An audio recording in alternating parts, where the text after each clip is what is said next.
kamu bisa perkenalkan diri kamu? Nama saya Rian. Saya udah lulus ya.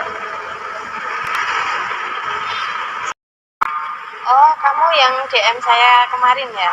Oh iya kak, lupa. Saya yang DM kakak semalam di IG. Baik. Sebelumnya saya akan perkenalkan diri saya. Nama saya itu Eka. Kamu bisa panggil saya Kak Eka karena sepertinya usia kita belum terpaut jauh. Sebelumnya gimana kabar kamu hari ini?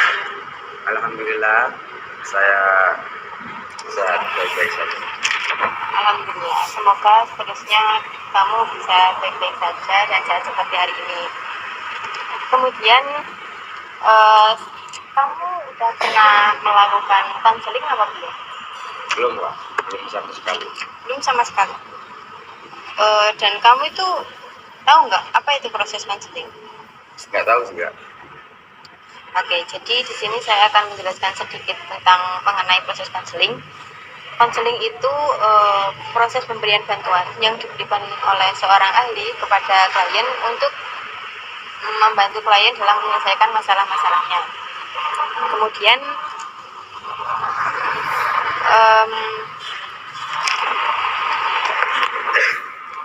saya harap dalam proses konseling kali ini kamu bisa menceritakan semua masalah kamu dengan tanpa ada yang kamu tutup-tutupi sedikit pun, karena itu bisa menjadi tunjangan untuk kelancaran proses konseling kali ini. Pun kamu nggak perlu takut tentang apa yang kamu ceritakan kepada kami terbeberkan kepada orang lain, karena dalam proses konseling ini terdapat asas-asas yang kami jaga, yaitu asas-asas kerahasiaan, di mana kami para konselor tidak akan memberitahukan apa yang kami ceritakan kepada orang lain. Kemudian sebelum kita menjalankan proses konseling kali ini, saya akan bertanya kepada kamu tentang berapa waktu yang kamu butuhkan untuk menjalani proses konseling pertama kita kali ini. Saya membutuhkan waktu kurang lebih ya 15-20 menit. Baik, maka dalam waktu 15-20 menit yang akan datang nanti kita akan mengakhiri proses konseling tersebut, dan apabila kita merasa kurang cukup, maka kita bisa melanjutkan pada sesi kedua yang bisa kita laksanakan di kemudian hari. Sebelumnya saya mohon maaf karena tempat yang kurang memadai, karena ada beberapa alasan saya mengajak kamu untuk melaksanakan proses konseling di sini. Nggak apa-apa kan? Oke. Baik, kamu bisa langsung ceritakan apa hal yang mengganggu kamu sampai kamu ingin melaksanakan proses konseling kali ini. Yang saya masalahkan itu ketika saya tidak bisa menceritakan masalah yang saya alami kepada orang lain, termasuk kepada saudara kandung saya sendiri. Baik. Kalau boleh tahu itu masalahnya sementara apa saja? Kamu bisa menceritakan semuanya tanpa ada yang terlewat sekecil apapun itu. Bisa juga. Ketika saya mempunyai masalah, tidak bisa menceritakan kepada orang lain, baik itu saudara kandung saya sendiri, saya itu merasa tidak ada orang yang peduli kepada saya.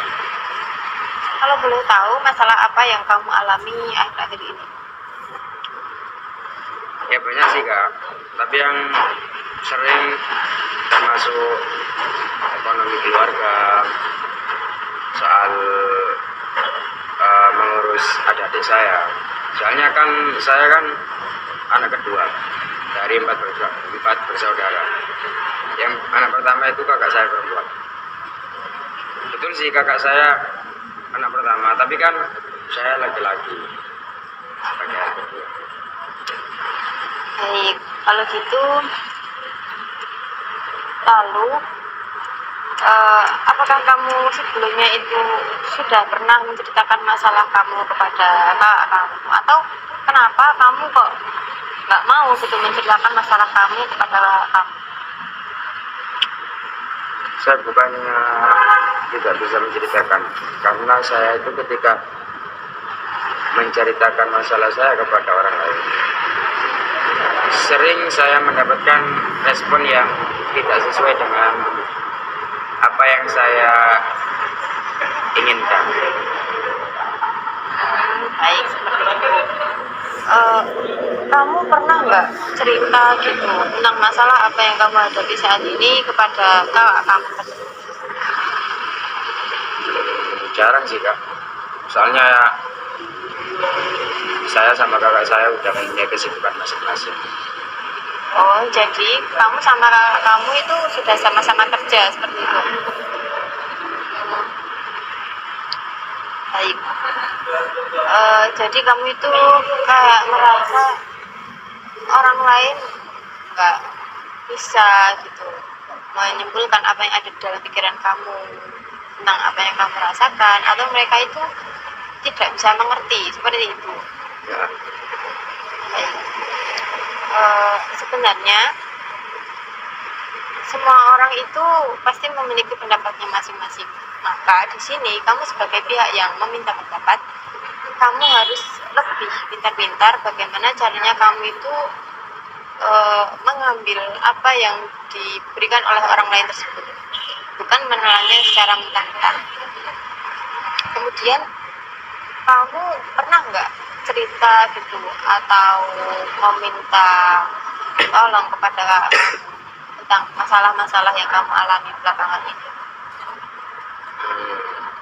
pernah sih kak, tapi ya nggak sesering itulah saya menceritakan setiap masalah yang saya alami ke kakak saya. Lalu bagaimana responnya ketika kamu menceritakan masalah itu kepada dia?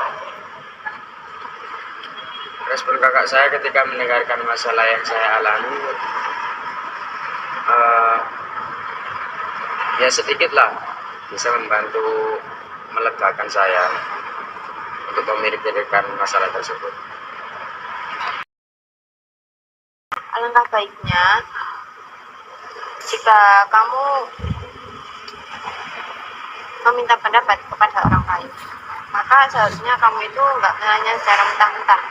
Kamu bisa memikirkan dulu apa sih yang sebenarnya orang itu katakan kepada kamu, dan bagaimana kenapa orang itu mengatakan hal tersebut kepada kamu. Mungkin apa yang orang itu alami itu menuntut dia kepada pemikiran itu, makanya kamu nggak boleh langsung menjustifikasi apa yang orang sampaikan kepada kamu.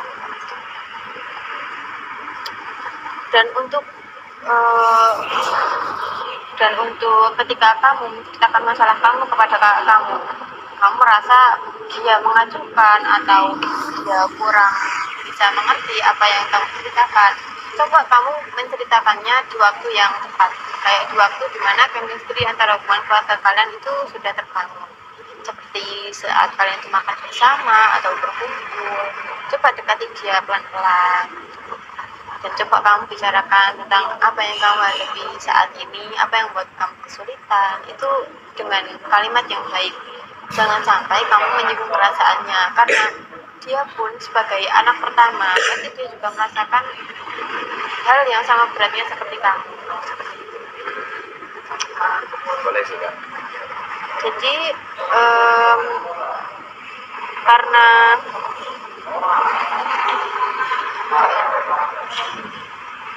jadi apa yang kamu bisa ambil dari apa yang telah kita diskusikan kali ini? Yang saya ambil dari saran kakak, pendapat kakak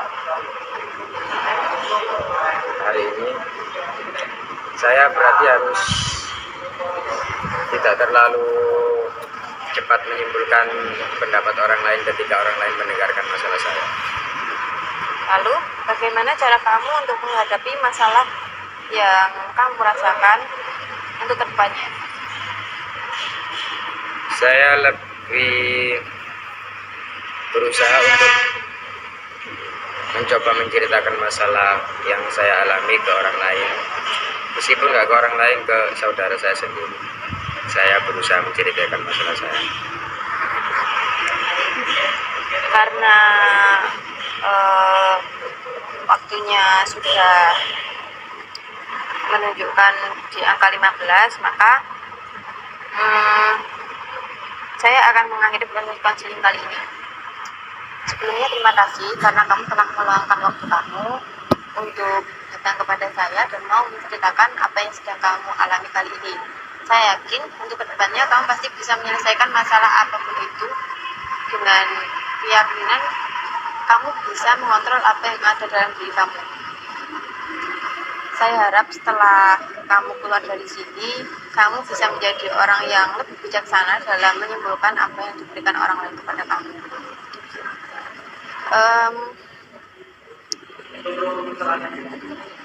Apabila karena saya rasa ini sudah cukup dan waktu proses counseling ini sudah berakhir, saya mempersilahkan kamu apabila ingin beranjak ke suatu tempat lain yang mana kamu akan tuju setelah ini. Ya udah Kak, saya rasa cukup untuk pertemuan kami. Saya izin pamit.